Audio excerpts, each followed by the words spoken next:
All right. Hello again, everyone. I'm so happy to be here. Uh, so, have you ever worked with someone who does amazing work but never speaks about it? Yes, we all know someone like that. And I've certainly worked with a lot of people like that. Over the past few years, I've helped dozens of first-time speakers in the niche tech teams to share their knowledge at the different conferences, meetups, internal events, and they were actually actively shaping the conversations in our industry. I've worked with brilliant engineers, data scientists, people who have deep expertise, but often hold back from sharing it publicly. And I've seen what happens when they do step up. And it's not just about giving a talk. It's about brand visibility, unexpected career growth, new business conversations, or just stronger industry conversations as well. And so let's talk about how we build cultures where knowledge sharing feels possible, safe, and impactful.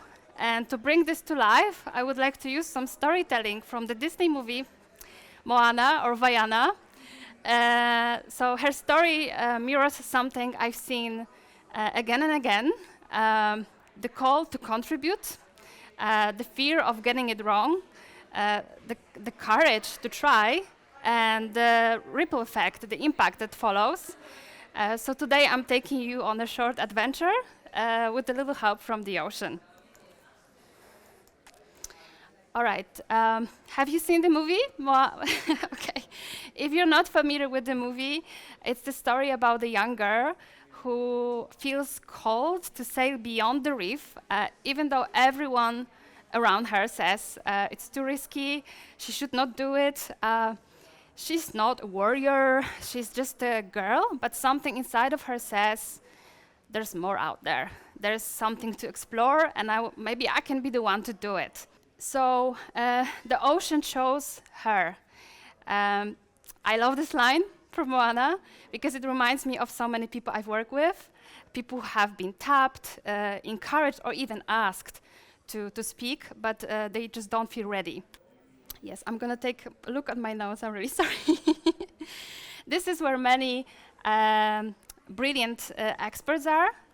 They have knowledge, but they don't have confidence that their voice belongs in the conversation.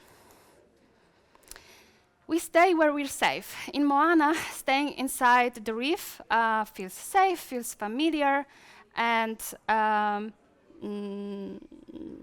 it's also limiting. So that's exactly where many teams are. People work in silos, brilliant ideas stay in the docks, and outside world never hears of them. And we unintentionally build cultures when only the boldest can speak, and we miss out on the quieter voices and what they could teach us. But there is more beyond the reef. When people share their knowledge, something shifts. It shifts for them, it shifts for organization, and for the entire community. And it's not just about giving a talk. I've seen internal or external knowledge sharing lead to more confident cross-team collaboration, new business conversations sparked by someone saying, oh, I've seen your engineer talking at this event, I'd like to learn more. Increased trust from clients and from the stakeholders. Yeah, so there's many that is more than just sharing a talk. So it builds people's confidence, but it also builds brand voice, it builds culture, and it builds connection. But here's the thing, speaking is vulnerable. I'm definitely feeling vulnerable right now, standing in front of you.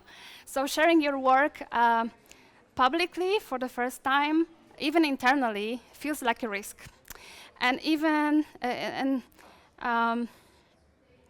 if it's just familiar faces, it's still a risk.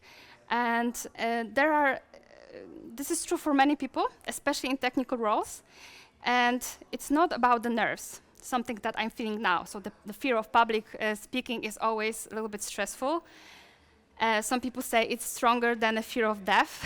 Maybe it's true, who knows? But there are other things that are holding people back. It might be a fear of being wrong. So what if someone challenges me and I don't know the answer? It might be a fear of not being expert enough. So there are other people out there, smart people. Why should I be the one explaining this? Perfection. Perfection is your enemy. So if I don't have time to make it amazing, I'm not going to do it at all.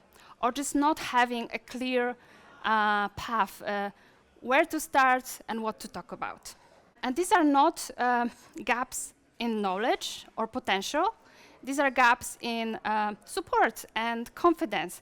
And if we don't address them, we miss out on the voices that can bring a lot of value to our team and to our community as well. The point is that people don't lack ideas. They lack a safe way to start, and we can be the ones that help them to feel safer to try. All right, so how do we actually do it? How do we help someone move from, oh, I could never do it, to I'm so glad I did it? This is something I've seen work in real teams, not just in theory. So casual internal formats. Think about show and tell sessions, demo days, lightning talk, something that is really low pressure. Peer feedback is really important, but it needs to be kind, it needs to be specific, and low pressure. It's not about critique, it's about encouragement, and it's about reflection. Safe space rituals, meaning starting on their turf, familiar faces, as many dry runs as they need, mentorship, so pairing them with someone who has done it before. And I don't mean a coach, I mean someone who is from your team, who's gonna say, yes, I was nervous too, this is how I approach this. And something that I love the most, I think, topic brainstorms, because often the biggest fear is not fear at all, it's not knowing what to talk about. And sitting down and mapping those experiences can create a lot of very interesting stories to share. We've run several sessions where we worked in groups. Each group was paired with someone who has experience in speaking or is some kind of mentor. And after 1 hour, 90 minutes, we had several ideas. So that's all it took. A little structure, a little encouragement, and the safe space to think out loud. The real takeaway is that most people have something worth sharing. They just don't see it until someone else helps them name it. All right, so this is this big moment.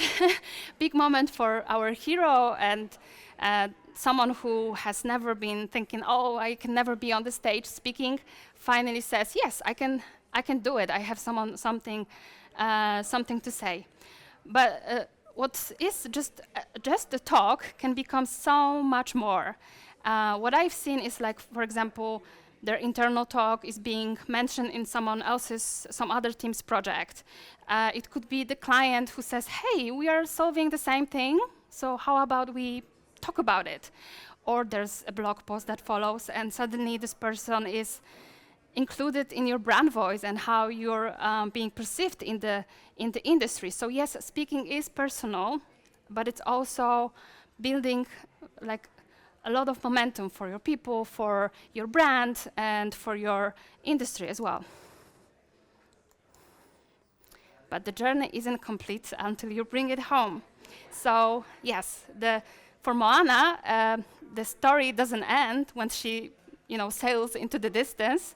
The real impact is when she comes back to her island, to her people, and she shares with them what she has learned during her journey. She shows them what's possible.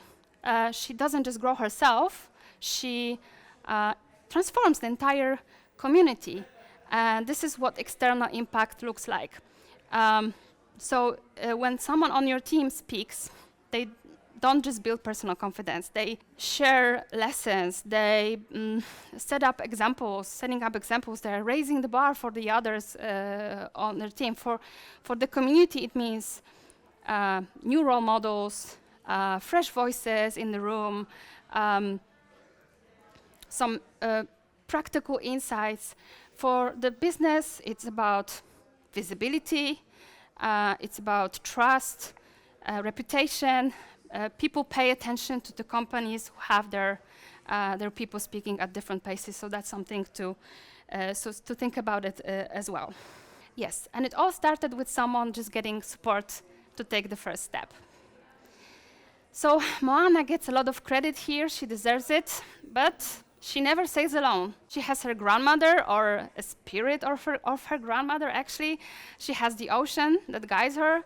She has some unexpected allies, no spoilers, and they are all part of her journey. So this is your role as a community builder to help them to take this first step. And it can be by saying, this is a great idea. Why don't you present it with a wider audience? Or you just try to help them rehearse, or you just make space for them for the safe try. You're the ones that are building the culture, and you are the ocean. So if we had more oceans that guide, that help, that support, we would have more Moanas, the heroes out there. Okay, so here are some key takeaways I want you to take home to your team, and I hope you find it useful. So 6 practical ways to build a knowledge-sharing culture. First of all, start safe, start small. So internal formats, think about demo days, something that is low pressure. Invite, don't wait. People rarely sign up for something until they feel seen. So be sure you remind them, you ping them. This is really working. Pair them up. Speaking buddies, mentors work wonders. Normalize practice, not perfection. I'm a perfect example of that. Rehearsals are a part of the journey, so be sure that you make space for them to rehearse as well. Track the ripple, so log in all the impact that was caused by the talk. It could be a piece of feedback, a new conversation, a new contact, blog post. Just make sure it's out there somewhere for everybody else to see it. Celebrate the wins, big and small, and publicly recognize the contribution, the courage, the growth. So yes, again, speaking is really, really stressful. Everybody who's done it can confirm. But also it's incredibly satisfying at the end, and to be part of someone else's journey to get there is also incredibly satisfying. I'm not usually the person who gets on the stage, but I'm the person who supports others to get there. And believe me, it's also incredibly rewarding. And I wish to all of you to experience this as well, to be part of someone's journey to do that. And what can I say except you're welcome and thank you. I had to put it here because it's my son's favorite song from the movie. So if you'd like to keep the conversation going, I'd love to connect. I'm on LinkedIn, I'm here at the conference, and waiting for you to have a little chat.